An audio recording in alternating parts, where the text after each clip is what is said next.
নমস্কাৰ মই নাইমা মোৰ ইউটিউব চেনেললৈ আপোনালোকক স্বাগতম জনাইছো আজি আমি আন এটা ৰেচিপিলৈ আহোঁ ৰেচিপিটোৰ নাম হ'ল মাছৰ কণীৰ পিঠা মনত আছেনে পৰহিলে মই মাছৰ কণী ভাজি বনাইছিলো তাৰপা অকণমান সাইড কৰি থৈ দিছিলো কাৰণ মোৰ মাছৰ কণীৰ পিঠাটো বিৰাটেই ফেভৰেট বলক আমি এতিয়া পাকঘৰলৈ যাওঁ চাওঁ কেনেকৈ বনাই আৰু আপোনালোকেও বনাই চাব মোক কমেন্টত জনাব তাৰ পিছত কেনেকুৱা পালে বনাই কেনে খাই কেনে টেষ্ট কৰি কেনে বলক যাওঁ আমি আহক বান্ধৱীসকল আমি এতিয়া আন এটা ৰেচিপিলৈ যাওঁ মাছৰ কণী দি পিঠা বনোৱা কেনেকৈ হয় এইটো শিকোৱা হওক এইটো হ'ল আমাৰ মাছৰ কণী এইটো আকৌ ব্ৰইলাৰৰ কণী নিমখ হালধি ইয়াত জিৰা আৰু জালুক একেলগতে আছে ইয়াত আছে কেঁচা জলকীয়া কাটি থৈ দিছোঁ ইয়াত আদা নহৰু আৰু ইয়াত আছে আজি ৰিফাইন অইলেৰে বনাম ৰিফাইন তেল আছে এইখিনি এটা পিঁয়াজ সৰু সৰুকৈ কুটি থৈ দিছোঁ আৰু ইফালে আমি তাৱাটো গৰম কৰিব দিছোঁ আমি এতিয়া দিয়া ষ্টাৰ্ট কৰোঁ ফাৰ্ষ্ট অফ অল আমি কণীটো দিওঁ তাৰপিছত ইয়াত দিয়া বস্তুখিনি দি দিম খোৱা বস্তুখিনি জলকীয়া দিলোঁ আদা দিলোঁ ৰহুন দিলোঁ আদা ৰহুন 1 চামুচতকৈ অলপ কম হ'ব নিমখ নিজৰ টেষ্টৰ হিচাপত হালধি পাউডাৰ 1 চামুচ আৰু জিৰা আৰু জালুকৰ গুড়ি 1 চামুচ এই সৰু চামুচৰ 1 চামুচ আৰু তাৰপিছত আমাৰ পিঁয়াজখিনি দিওঁ তেলটো আমি ফ্ৰাইং পেনত দিম ফ্ৰাইং পেনটো আমি ইফালে গৰম কৰিব দিছোঁ আনহাতে ফ্ৰাইং পেনটো গৰম হ'লে আমি তেলটো দি দিম তাৰপিছত তেলটো গৰম হৈ থাকিব তাৰপৰা আমি পিঠাটো দি দিম আমাৰ এই ইনগ্ৰিডিয়েণ্টছখিনি গুলা হৈ গৈছে এতিয়া আমি তেল যিখিনি থৈছিলোঁ পেনত দি দিম পেনটো আমাৰ গৰম হৈ আহিছে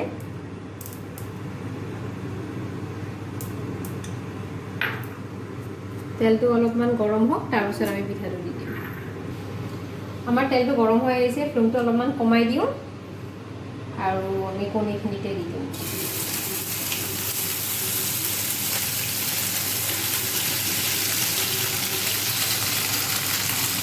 দুটা পাৰ্টত দিম হাফ এতিয়া দিলোঁ আৰু হাফ ছেকেণ্ড দিলোঁ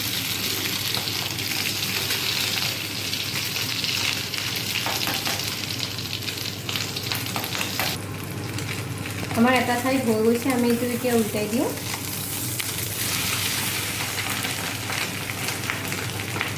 গেছটো অকণমান বঢ়াই দিওঁ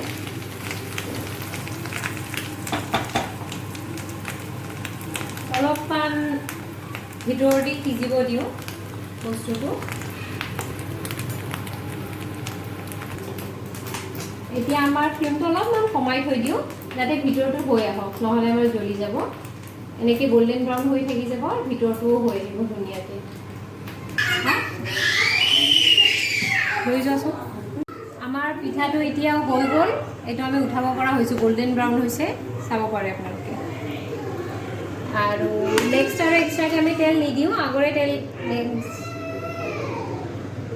আগৰে যিখিনি তেল আছে এইখিনিতে আমি নেক্সট আৰু এটা পিঠা বনাব পাৰিম এই গোটেইখিনিয়ে ঢালি দিওঁ এইবাৰ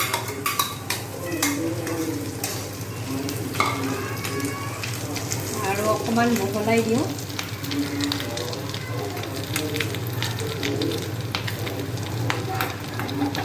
ঠিক আছে এতিয়া এইটো হৈ থাকক